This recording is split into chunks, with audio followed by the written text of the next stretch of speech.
Welcome, everyone.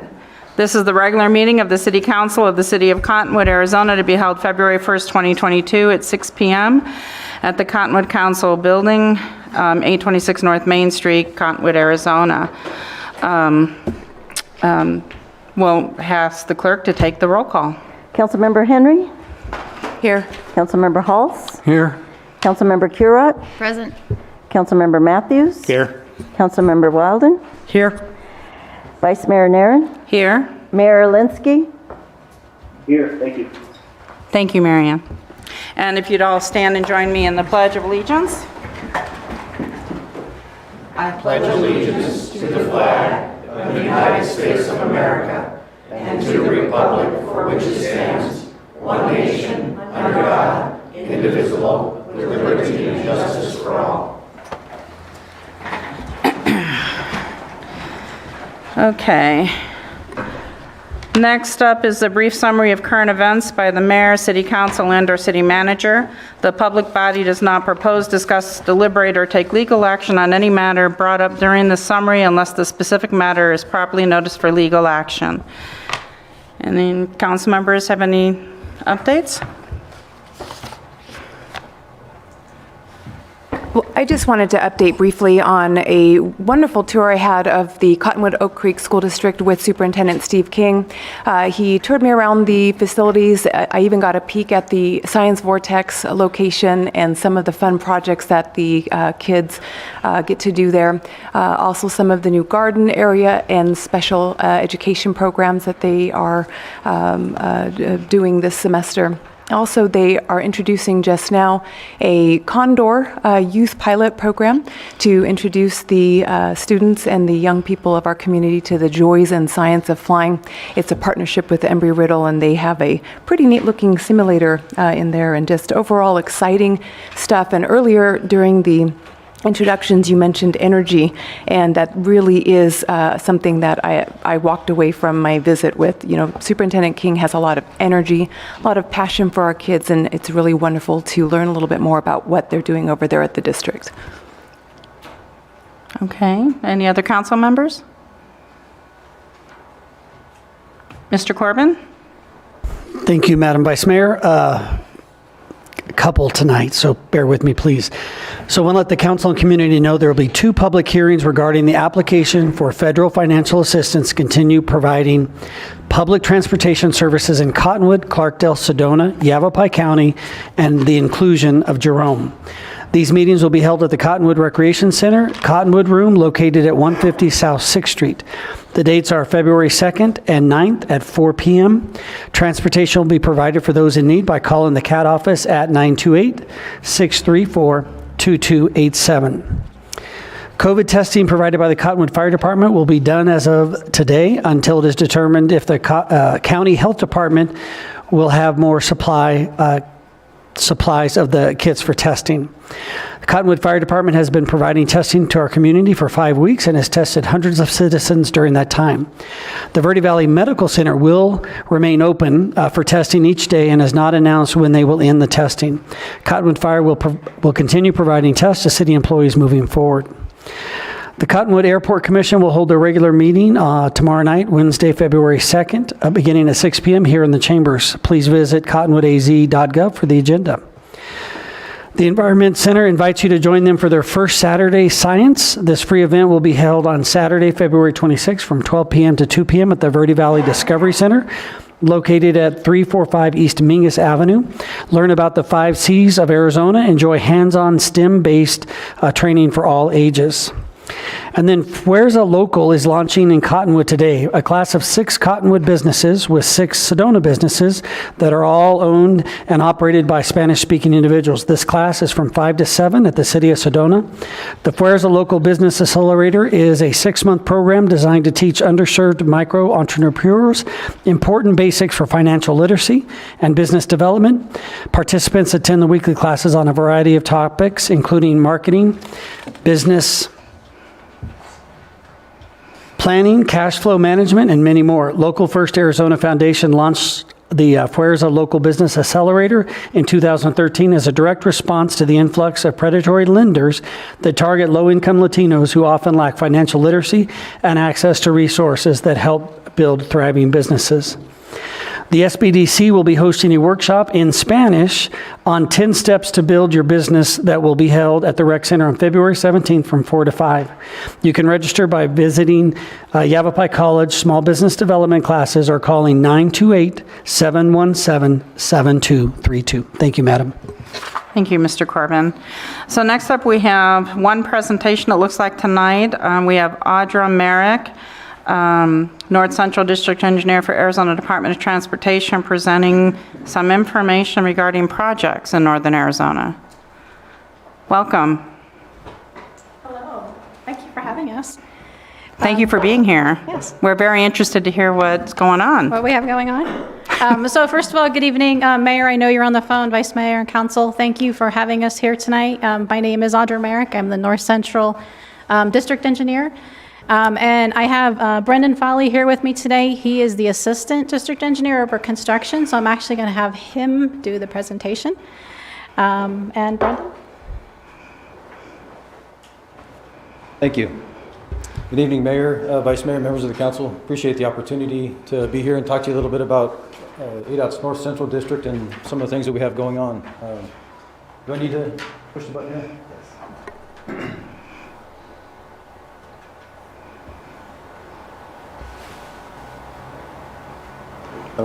It's the little arrows on the side, so just... That won't work as a PDF. Oh, it's a PDF. Perfect, thank you. All right, just a little bit about ADOT's North Central District. District area is about 23,000 square miles, which is roughly, for perspective, the size of the state of West Virginia. We stretch from Camp Verde in the south up towards the northwest corner of the state, around I-15, Littlefield, to the east, and down towards Winslow through Holbrook, not Holbrook, I'm sorry, but through Payson. So we encompass a lot of I-17, I-40, portion of I-15 that runs through Arizona, a lot of other state routes. We have about 2,800 lane miles, mostly in Coconino County. Just again, for perspective, that's roughly LA to New York. So quite a lot of roadway that we maintain. Coordinate our construction activities with stakeholders throughout the counties, maintenance activities, that kind of stuff. We have over 40 stakeholders that include the cities like Cottonwood, Flagstaff, U.S. Forest Service, national parks, various entities like that, public and private. And right now, we have about $150 million worth of construction contracts ongoing in the district. Some of those are continued from last year, and some of those will be new starting up this year when construction starts again. So just a few things that we've got going on right now. Interstate 40, this is near Flagstaff, I-17 to Walnut Canyon Road. We're doing some pavement preservation on I-40 there. A lot of deep repairs since some of that roadway, if you've been through there lately, is in bad shape. So trying to remove some of the worst areas, repave over that. The project started last year. It will continue this year, probably around the April timeframe. We'll start back up again, get our contractor back out there, and get that finished up. We're about 58% complete right now. Expect to hopefully have that completed by the end of the year this year. May run into a little bit next year, but should have it done pretty quick here. It's just a picture here of I-40 looking west toward the mountains there, so you can kind of see in the background there some barrier maybe on the road, reducing that to one lane where we're doing some of the deep repairs. So it does have an impact on traffic, but at the end of the day, we're hoping that we've got the best product available for the residents of Arizona. I-17 from McGuireville to Flagstaff, we're installing some ITS, Intelligent Transportation System cable. So if you've been up I-17 recently, you've probably seen some of the lane closures we have there. You can see in the picture here, we're actually cutting a trench in the shoulder so that we can put fiber optic conduit and some fiber optic. We're putting pull boxes every 3,000 feet or so, and then that'll give us the ability to have that intelligent transportation system on I-17 moving forward, and potentially, I think the state is looking at maybe leasing some of that out if possible. Again, some pictures here, just putting the conduit in the trench there, and then they backfill it with slurry, and that one again should be done next couple months here, hoping by May or June. Excuse me. This is State Route 179. Had a project there, I-17 to the ranger station. This was just a pavement preservation project. That road starting to get in bad shape. We overlaid it with about 3 inches of asphalt and then a ½ inch of friction course. We did all the pavement markings, guardrail improvements, that sort of thing. That project is actually just now wrapping up. Go to the next one. So just a few of the pictures we had here. We actually had our consultant fly it, so that picture in the background looking at the Beaverhead Flats intersection there was one of the pictures they had taken. That's the finished roadway with everything striped out. Bottom left there, we took out some of the brush that was in the median near the ranger station there, replaced that with that red riprap. A little bit easier to maintain, a little bit more aesthetically pleasing, hopefully, less impact to anybody. And then some other pictures there of the paving that was going on. Other project we have going on right now is I-17 at the Verde River bridges. This is actually underneath I-17 down by the river. Doing some scour protection down there, trying to buttress the piers a little bit and put some concrete floor and cut-off walls in there to prevent the river from undercutting those foundations at all, make sure that they're in good condition for years to come. Picture right here is showing the channel that the contractor has constructed to channelize the river so that they can get in and work in other areas, because if you've been down there, you probably know that the river kind of spreads out and goes where it will. So trying to contain it so that they can get their work done. And some other pictures. That bridge is over the channel that they had dug in the previous photo. So they installed that bridge so they can get back and forth across the river once they've channelized it and diverted it. And, see in the bottom left there, one of the piers that they've exposed. There's some water in there, but you can see how it, if we left it, potential for the water to undercut those. So on the right-hand side there, you can see that they're cleaning that up on the top, and then on the bottom, they've got a form for that cutoff wall that they're going to place, and they'll place a floor across that. Some upcoming projects that we have, 89A, this will mainly be in Oak Creek Canyon, just north of Sedona, to the switchbacks, just south of Flagstaff. We anticipate that project potentially going to the board mid-February and hopefully being awarded. That project is going to do some rockfall mitigation just north of Sedona, and also kind of at the north end of the switchbacks there.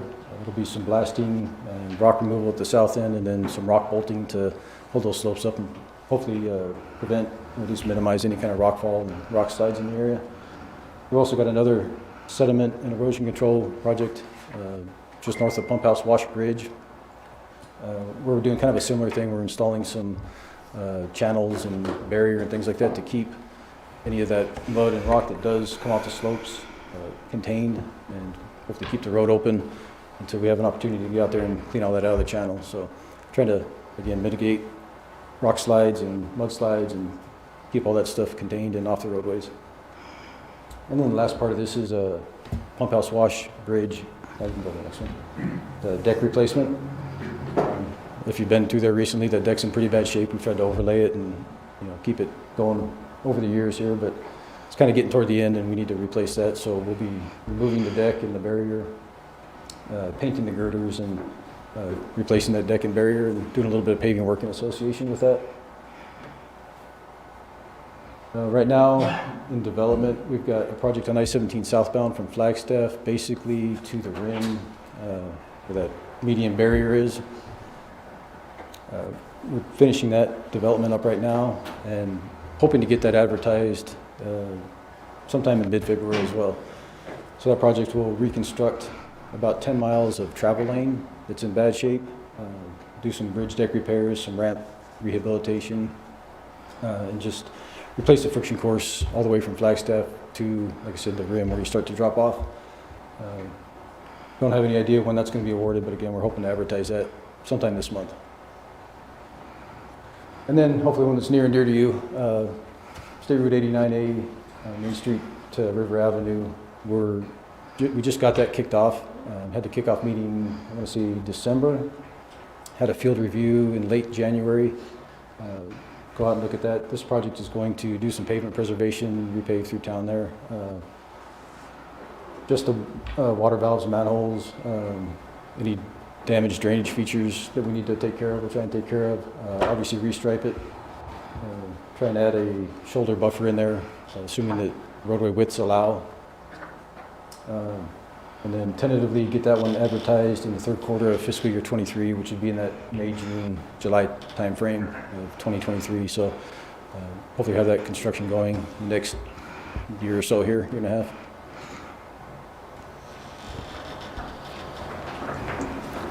Any questions?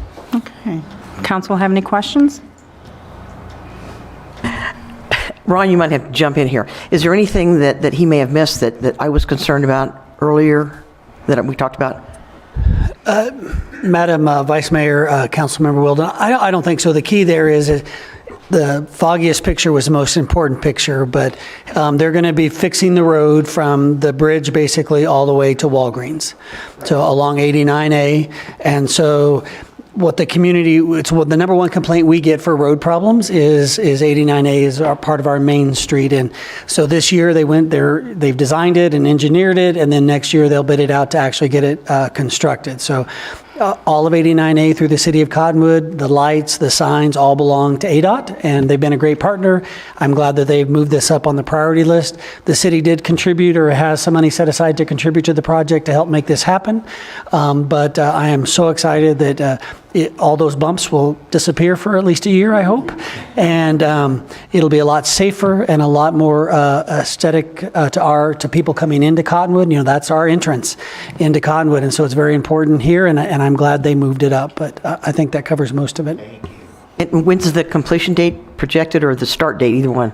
We're in the development phase right now, so we're working through getting survey and designing what we actually need to do and cost estimating, whatnot. We're tentatively going to advertise it for construction in that third quarter of 23, so that, like I said, May, June, July timeframe of 2023. So from that timeline, is it reasonable to assume that in the fourth quarter, the construction might begin?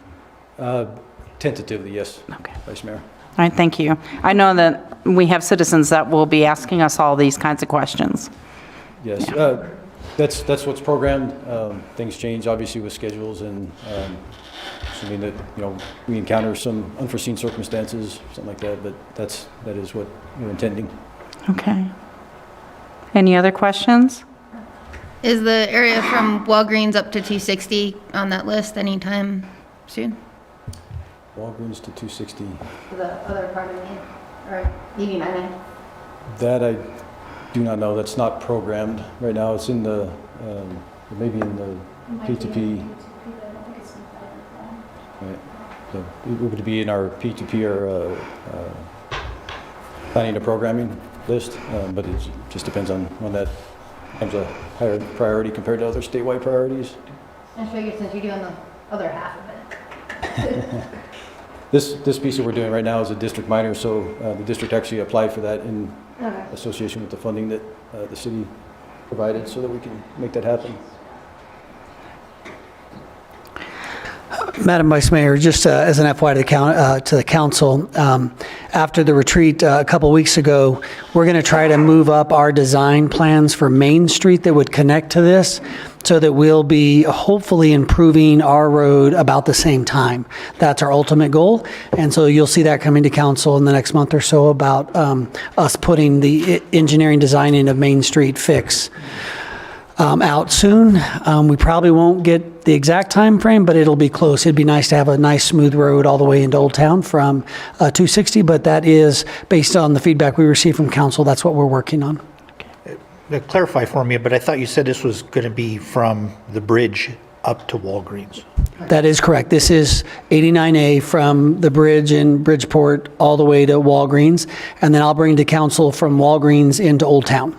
Actually past Old Town is our goal. Is we may have to divide it out when we actually go to build it and fix it, but we're going to probably try to design the whole thing so that we have the plans as funds become available. Oh, sorry, going from the bridge in Bridgeport? No, we will be going from Walgreens past Old Town. They're redoing Bridgeport to Walgreens on 89A. The really bad portion of the road is the part they're going to be doing. Okay.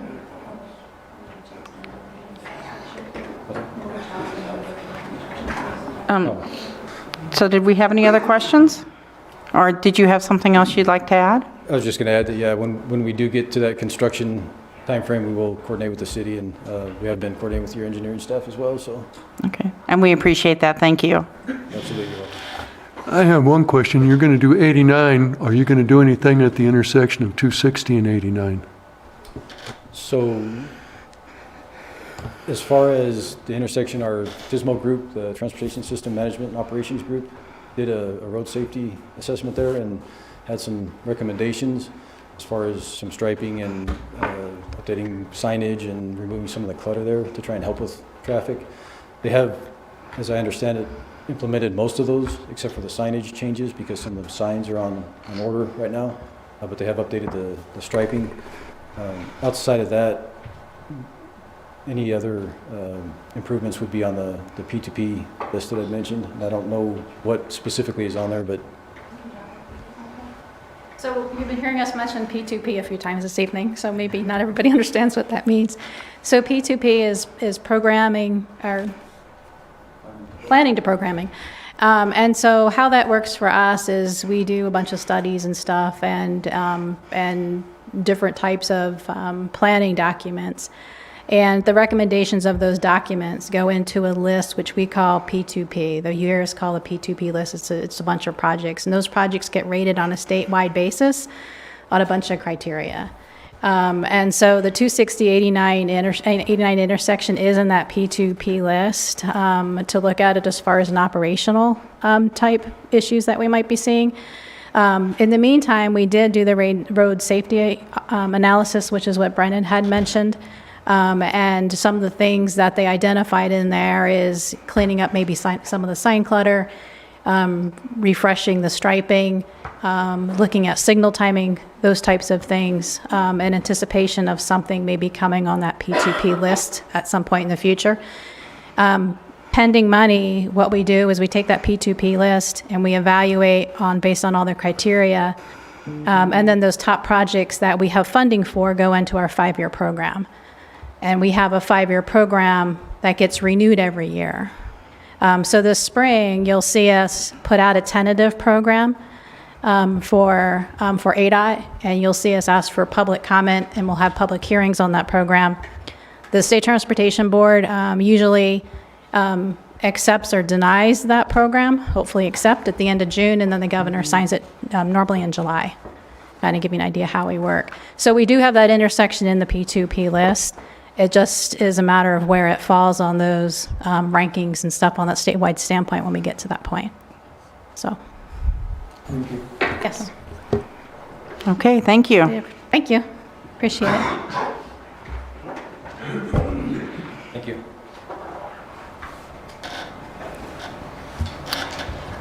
Okay, moving on then, we have the call to the public.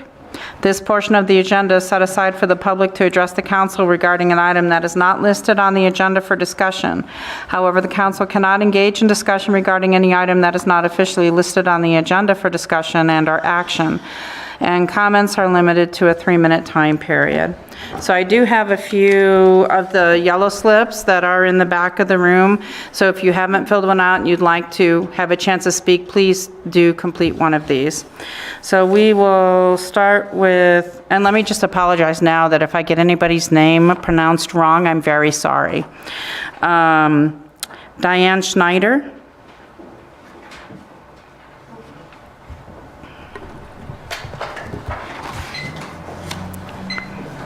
Good evening, Diane Schneider, 1930 Clarkdale, 1930 North Star, Clarkdale.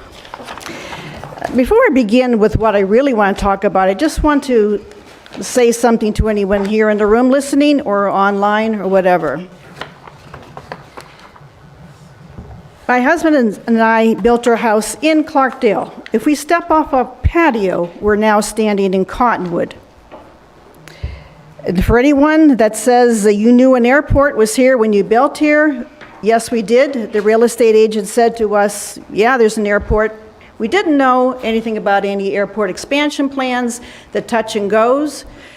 We built our house during, before the vaccine was available for COVID. So we really didn't hear much aircraft.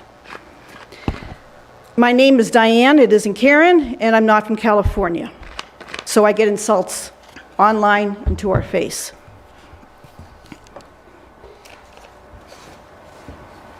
Okay. With my last comment here, I addressed the concern I had for safety at the intersection of Main and where the post office is. There's a four-way stop there. When I was new here, I almost went through that stop sign. There's a lot of new people here that are looking around, they don't know where they're going, and I have seen people run that four-way stop sign. I had suggested maybe another sign could be put before the stop saying stop ahead. Also, maybe the letters stop could be put on the road. Anything helps to avoid accidents. So I hope that will be addressed soon.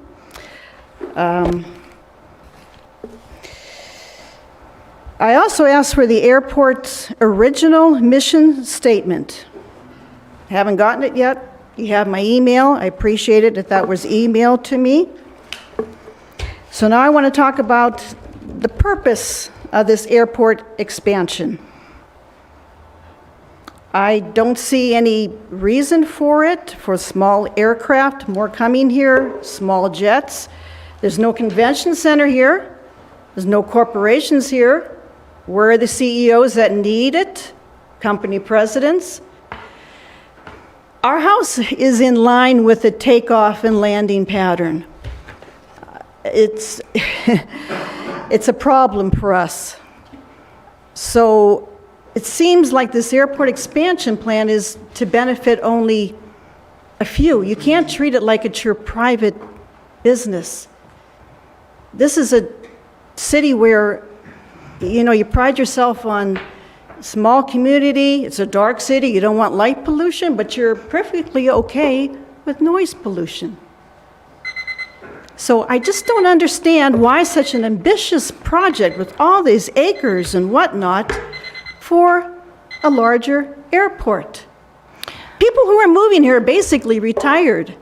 Ms. Schneider, I'm sorry, but that was your 3-minute timer. Thank you very much.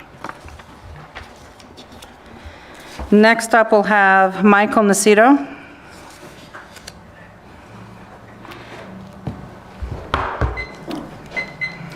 Good evening. I want to address a communication I had with Councilmember Matthews. I believe he was commissioned by the entire council to address a concern the council had about topics that were brought up at the call of the public portion, this portion of the meeting, city council meeting. A number of us that spoke that night, 5 of us, received this email warning us of having appropriate comments made. I communicated with Mr. Matthews through an email thread. Several comments were made back and forth. And his comment was regarding the city's use of federal monies made available to the state, county, and city for various programs and projects. He said it was the duty of the city council to access these federal monies to fund projects that the city would otherwise not be able to fund. That the duty of the city council is to ensure that the city runs in an economically sound manner. That sounds reasonable. He and I agreed that the beginning of this long-lived, contrived history in these big government programs originated with the FDR New Deal in 1930, which was designed to rescue the country from the Great Depression. However, since then, we the people have continued to see our federal taxes increase. Those increases only temporarily help fund more and larger federally initiated pilot programs. The rationale being that these trickle-down programs are federally funded and the receiving entity gets the oftentimes partial funding for these programs through PET or pork barrel spending. The catch is that the initial pilot money is not always enough to fully satisfy the entire funding of a project or program. And so the addiction to federal funding monies begins and is never satisfied, and the community must again reach out to DC to get a little more and a little more and a little more. The federal government either raises taxes or prints more money, exacerbating our inflation problem. It appears like it appears like they're flush with money, and like they're the fairy godmother of the state and local governments. So rather than the federal government expecting local governments to stand up on their own 2 feet and being self-sufficient, the federal government is in control of state and local government projects in an effort to keep them addicted to that federal money, pilot, and other ongoing programs. I challenge you, your job should be to get off the federal government money program and manage Cottonwood in a productive and self-sufficient manner. No waste, no excess, no federal carrot hanging over the city's head. I hope the topic satisfies your unwritten criteria for what is now acceptable in the call to the public section. Thank you, Mr. Nacito. All right, next we have Donna O'Daniel.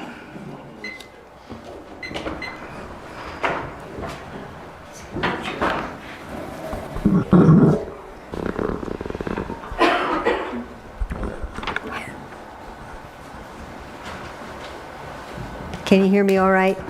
Yes, ma'am. Mayor Alinsky and city councilors, some members of our city council have expressed concern that the citizens speak in the call to the public are taking too much time, and the topics brought before you are not necessarily within your purview as lesser magistrates. I must respectfully disagree that the issues we bring to your attention are, quote, not relevant to the operation of city affairs or within the purview of the city council to officially address, to quote your email. All of the topics I have addressed have a direct bearing on the freedoms and prosperity, or not, of Cottonwood residents.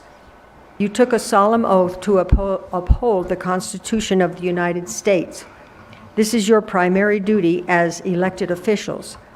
Thus, it is your duty to resist unconstitutional federal or state usurpation of power, all of which impact us as citizens of Cottonwood. For instance, at COP26, held last year, the climate alarmists made progress toward impoverishing the planet and shackling humanity to a global climate regime where we will all eat bugs and own absolutely nothing. Hyperbole? Hardly. The globalists have been quite vocal about their plans for you, me, and the planet. Listen to what they say and read what they have clearly written. It is up to federal, state, and local officials to interpose for us. For instance, bills that prevent government overreach on COVID issues, that nullify unconstitutional federal firearms laws, or that prohibit the teaching of Marxist critical race theory in Cottonwood's Mingus High School, could start with you. As a positive example of the influence that lesser magistrates can wield, the Texas Heartbeat Act began as a local ordinance against abortion. Then resolutions calling for sanctuary cities for the unborn passed in 37 other Texas municipalities. The notoriety of these measures by the lesser magistrates created pressure on Texas politicians, which led the state to pass the Texas Heartbeat Act. You could declare Cottonwood, Arizona, a sanctuary city for the unborn and blaze the trail for other Arizona municipalities to do likewise. Please read the book titled Pro-Choice or Pro-Life, kindly donated to you by Cottonwood's House of Ruth. I think you will find the appendix titled The Historic Connection Between Racism and Abortion most relevant for today. Thank you.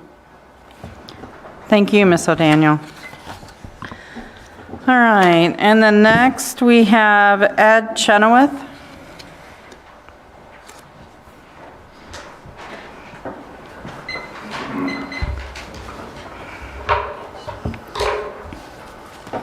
Madam Vice Mayor, I wanted to do that right, and council. Start by apologizing. Last time I was here, I think I just said howdy. And if that didn't cut the mustard for the decorum or whatever the right word is, apologize for that. And I also remarked last time that I thought there was some things that were said that were kind of inappropriate for the time that is spent here, and that's happened again. Put that aside. Just a couple of things I wanted to mention real quickly, and then when I hear that sound, I'll know there's a cane about to get me out of here. First thing I want to say was that, it's just the 4 words, it's not just me, because I know that there can be a tendency to dismiss something as just somebody. But I heard at length what went on here I was out of town at the meeting where it was like you invited the public to tell them what you thought about it, and they gave you a big faceful, I guess, and it seems like there's maybe a little political PTSD in that there's this, like stop the conversation right there apparently. And but at least there was a night when people told you, so I don't have to tell you it's not just me anymore, I guess. And then the other thing was just like 3 real quick thoughts. And that is that if you're wondering why some of the people feel so strongly about what's happened with the noise, number 1 would be your property value. So for the median house up there in ground zero, I'm not, it's hard to say. Would it be 10, 20, 30,000 off the median house? I'm not sure, but that's a pretty tough one. And the second one would be the inability to kind of enjoy the moment in your backyard without feeling like you're under a World War I soundtrack, and I just don't know how else to say it. And so go right to the third one, and the third one is, and I think really why it hurts for a lot of people, is that it's kind of a dream lost, You kind of made a big decision, and you took everything you had, and you plopped it down somewhere, and then the rules got changed, and suddenly it sounds like a jalopy, like Talladega or something like that. It's like going to Lake Havasu and just listening to all those big noise boats out there 5 miles out, and it just ruins the whole, your intention to enjoy nature. And so I just wanted to put those out there for something to think about. And thank you very much. And I guess before my next 3 minutes, there'll be 2,000 noise bombing strafings of my home. Thank you. Thank you, Mr. Chenoweth. Okay, is there anybody else that wanted to speak at the call to the public tonight? Okay, then we will close the floor to the public, and we'll move on to the consent agenda. The following items are considered to be routine and non-controversial by the council and will be approved by one motion. There will be no separate discussion of these items unless a council member or a citizen so requests, in which case the item will be removed from the consent agenda and considered in its normal sequence on the agenda. So there are 2 items tonight, and I'll read those. Number 1 is a new liquor license application 009 liquor store for Michael J. Basha, applicant for Food City number 37, located at 1501 East Highway 89A.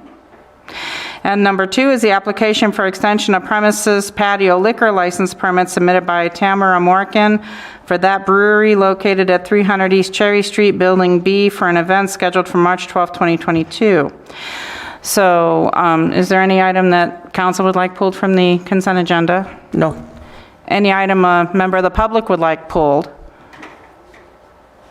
Okay. I move to approve the consent agenda. Second. Okay, Councilmember Henry made the motion and Councilmember Hull seconded it. All in favor? Aye. Thank you. Then we'll move on to new business. The following items are for council discussion, consideration, and possible legal action. Number 1 tonight is reclassification of the Public Safety IT Technician 1 position to a Public Safety IT Technician 2. Good evening, Vice Mayor and Council. I am Amanda Wilbur, the HR Director, and I'm here tonight to discuss a potential reclassification of the Public Safety IT Technician 1 to a Public Safety IT Technician 2. So since we have developed that position, we have only had one employee in it. With any new position, you always learn as you go because it's new. You have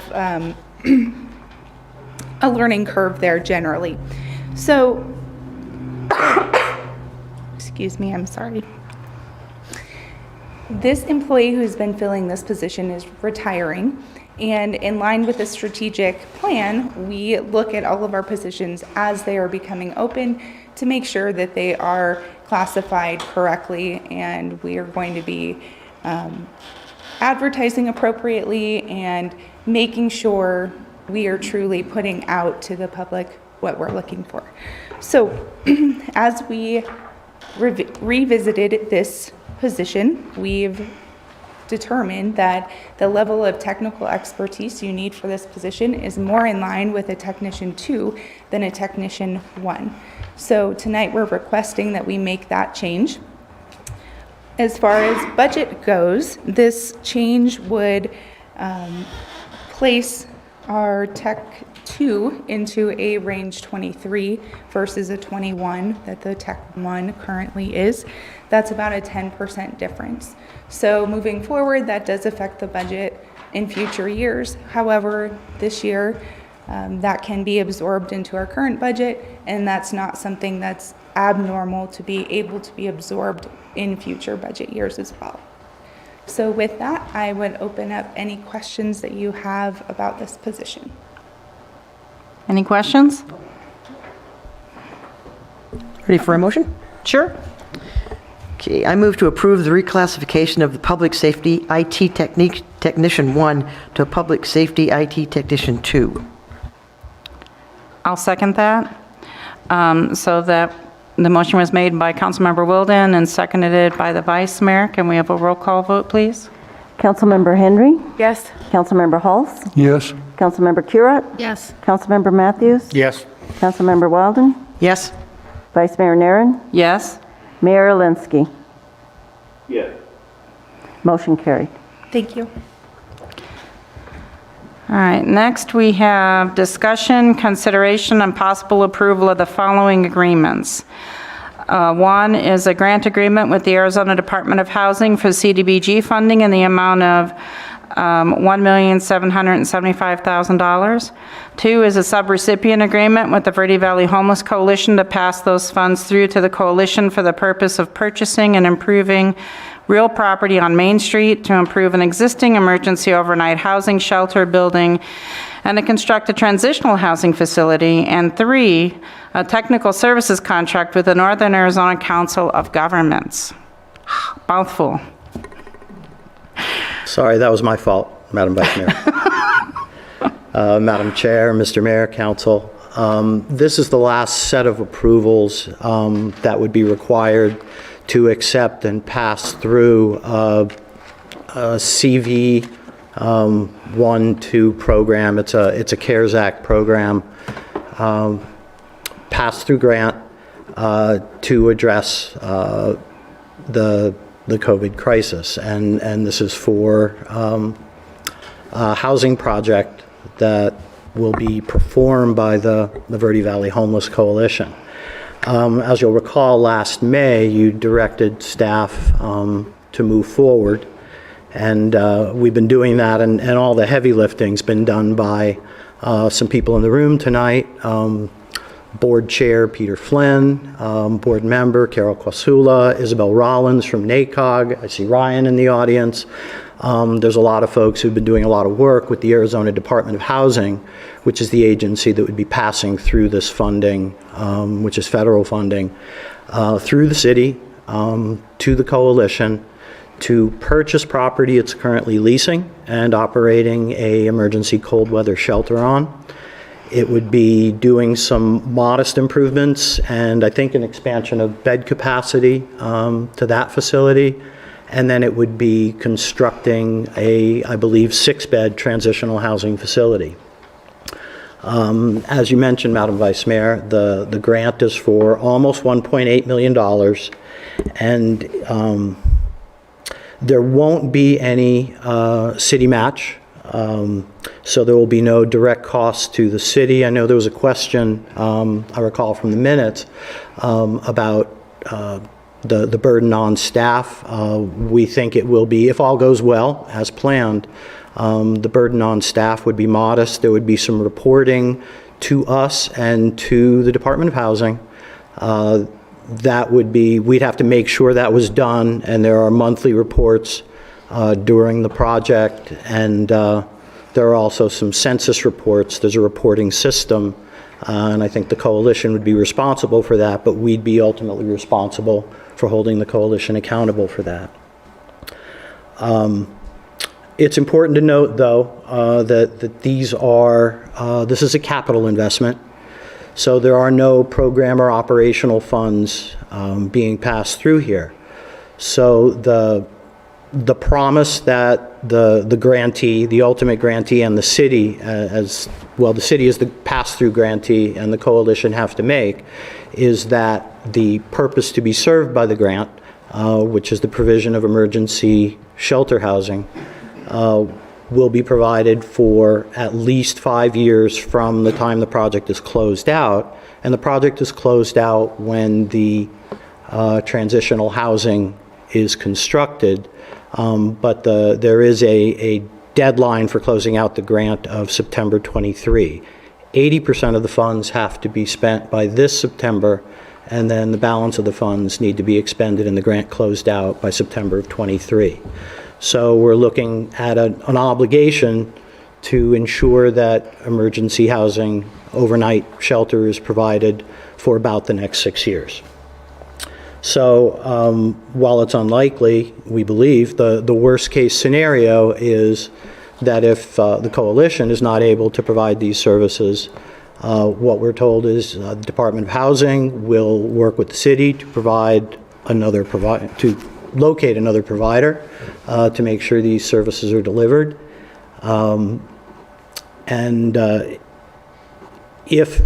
If that's not possible, the ultimate sanction is the recovery of the funds, for which the city would be responsible, and that's why the city is the pass-through.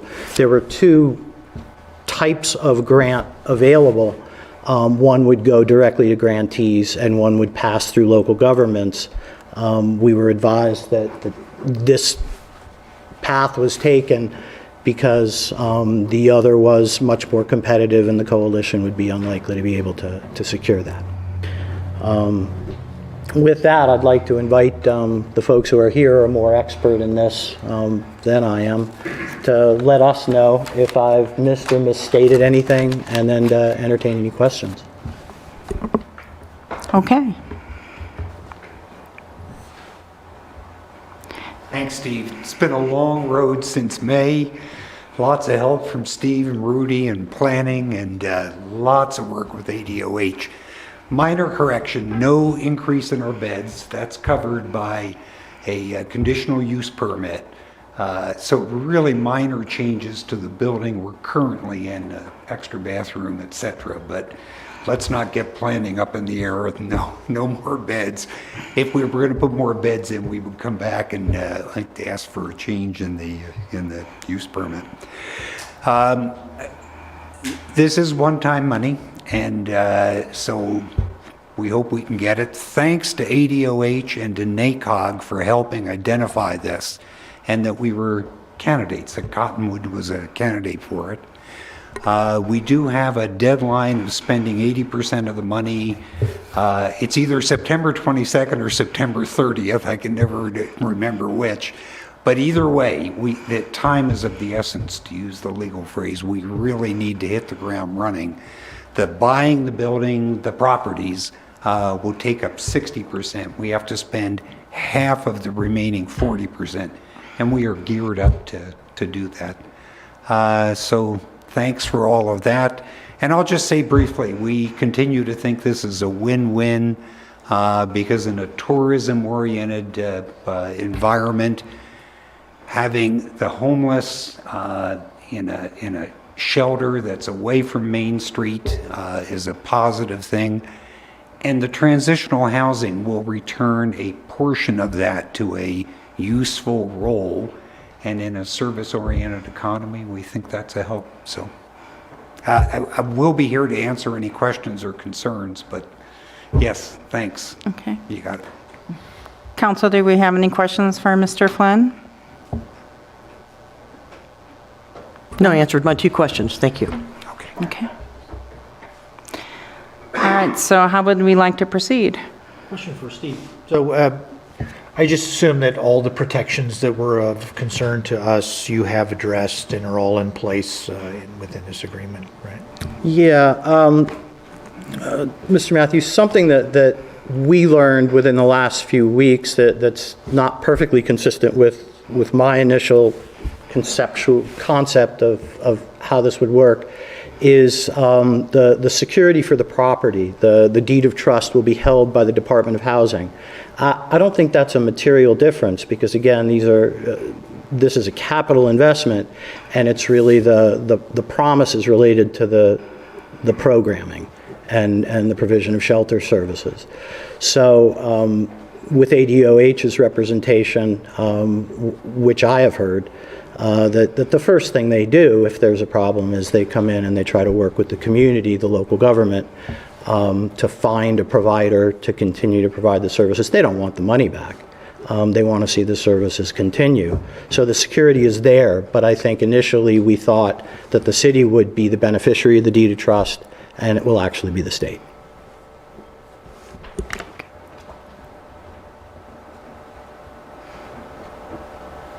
Okay, do we have any other questions? Any other discussion? Mr. Mayor, is there anything you'd like to add on this topic? No, again, I've been tracking this, very closely from its inception, and I think the presentation was clear. I don't have any other questions. Just want to reiterate that this is just a great opportunity for Cottonwood to get one-time funds that NACOG and the state identified Cottonwood would be eligible for. So I am, as I've been, 100% in favor. Thank you. Thank you. And I just want to say that these funds will be put to good use, I am sure, by the Verde Valley Homeless Coalition. I have a lot of confidence in their ability to provide the services that they've been providing and to expand, and that this will, of course, benefit those individuals we have here that are experiencing homelessness. And the transitional project specifically will assist to get some of them off the streets and into some housing so that they can have a plan to move forward in their lives without having to be homeless. So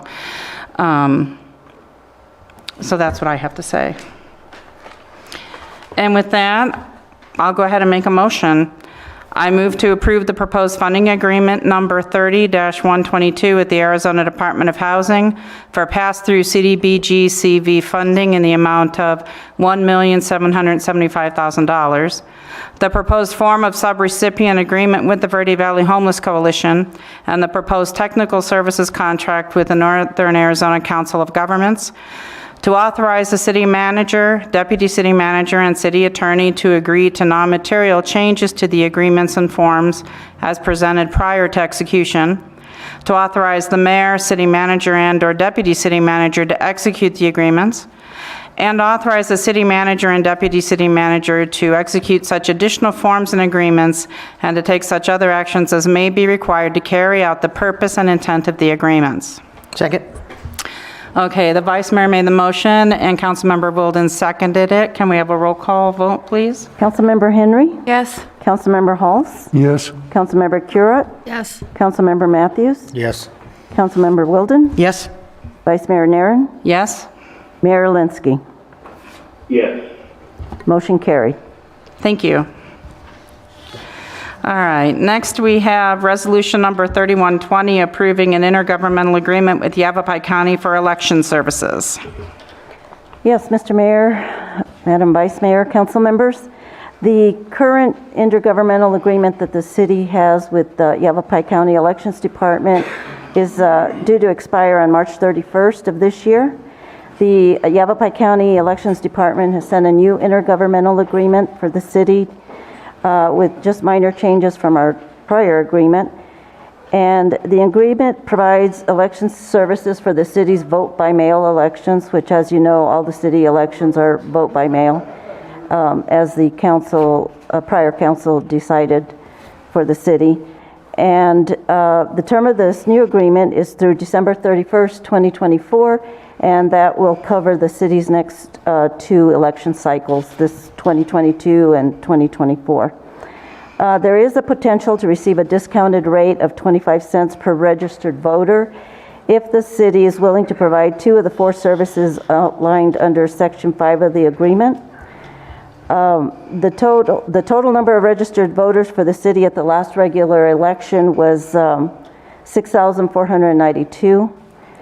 And the one of the services that this outlined in the term for a discount is having a ballot drop-off box here, and that's not one that I would recommend due to the security involved, and they would have to install the box, place a light, place a video camera to keep watch over the box.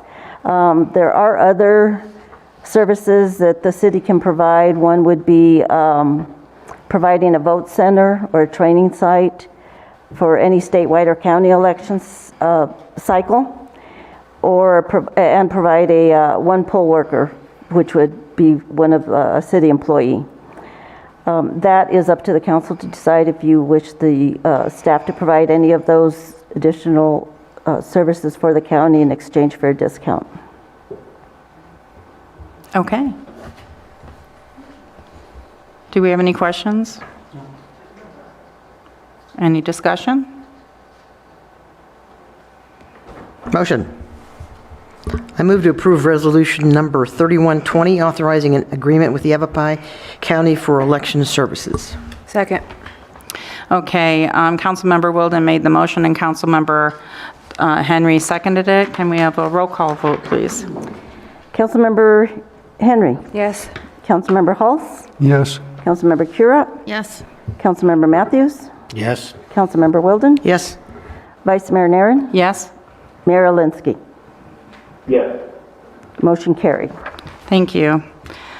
And next we have resolution number 3121. Read the motion. I'm sorry. Would you please read the resolution by title only, right? Yes, correct. Resolution number 3120, a resolution of the Mayor and City Council of the City of Cottonwood, Yavapai County, Arizona, approving an intergovernmental agreement with the Yavapai County Board of Supervisors and the Yavapai County Recorder for election services. Madam Vice Mayor.